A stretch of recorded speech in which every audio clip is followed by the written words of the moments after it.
కృష్ణుడు గోపికలను చూస్తుంటాము. గోపికలు మనకు తెలిసి వేరే వాళ్ళ వైఫ్స్ కదా, మరి వాళ్ళతోని ఆడుకోవడం కానీ లీలలు చేయడం ఎంత మటుకి కరెక్ట్? మీరు మనస్సాక్షి ఉండి అడుగుతున్నారు ఈ క్వశ్చన్. ఇది చాలా తాత్వికం. మళ్ళీ ఫస్ట్ ఆఫ్ ఆల్ మీరు ఏదైనా మీ కామ వికారముతో మీ శృంగార వికారముతో కృష్ణుడిని చూస్తే మీకేమీ అర్థం కాదు.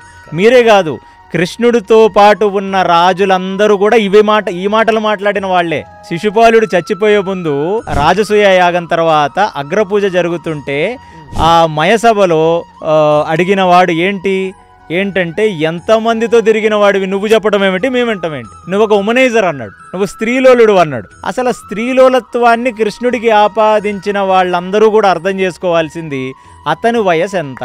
అంత క్లియర్గా 11-12 సంవత్సరాల దశలో ఆయనని అక్రూరుడు వచ్చి కంసుడు మిమ్మల్ని రాజ్యానికి రమ్మంటున్నాడని చెప్పి తీసుకువెళ్ళిపోయిన ఘటన మనం భాగవతంలో చదువుతాం. కాబట్టి ఇది తప్పు. రెండవ సంగతి, ఇప్పుడు తాత్వికంగా నేను మీకు చెప్పేది ఏంటంటే, రామావతారంలో ఎప్పుడైతే ఆయన అరణ్యమునందు నడుస్తూ ముందుకు వెళ్ళిపోతున్నాడో అక్కడ విపరీతమైన యోగ సాధనలో నిమగ్నమైన ఋషులు తపస్సులు ఒక్క క్షణం రాముడు వాళ్ళ దగ్గరికి వచ్చాడు, వాళ్ళ పక్క నుంచి నడుస్తున్నాడంటే వాళ్ళ యోగ నిద్ర భంగమై వాళ్ళు కళ్ళు తెరిచి ఇలా చూస్తారు రాముడిని.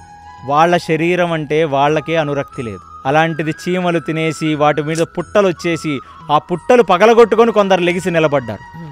ఆ కోదండాన్ని పట్టుకొని నడుస్తున్న రాముణ్ణి చూసి, రామా ఏమిటిది, బ్రహ్మవాదం అంటారే, నిర్గుణ బ్రహ్మతత్వమునందు ఈ జీవాత్మని తీసుకొని పరమాత్మలో లయం చేసి కపాల మోక్షం పొంది ఆ బ్రహ్మతత్వంలో మేము కైవల్య మోక్షాన్ని పొందాలని అనుకుంటూ చేస్తున్న సాధన ఇది. అలాంటిది మాకు నిన్ను చూడగానే ఎక్కడ లేని మోహం కలుగుతుంది, నిన్నొక్కసారి ముట్టుకోవాలని ఆశ కలుగుతుంది అని అనుకుంటూ అర్థం కాని పరిస్థితుల్లో అయోమయ గందరగోళమైన స్థితిలో వాళ్ళు ఉంటే అప్పుడు రామావతారంలో రాముడు చెప్పాడు, మీరు సాధన చేస్తున్నారు, తపో సాధన ఇంకా బాకీ ఉంది, ఇంకా చెయ్యండి, కానీ మీకు కలిగిందే ఇలాంటి ఒక కోరిక, ఆ కోరిక తీర్చడం కోసమే నేను వస్తాను, నేను మీ యందు ఒకడిగా బ్రతుకుతాను, మీరు నిత్యం నన్ను ముట్టుకుంటారు, నాతో ఆడుకుంటారు, నాతో పాటు నేను తినే భోజనం తింటారు, మీ ఎంగిలి నేను నా ఎంగిలి మీరు తింటారు, అందరం ఒకటై మమేకమై మనం బ్రతుకుతాము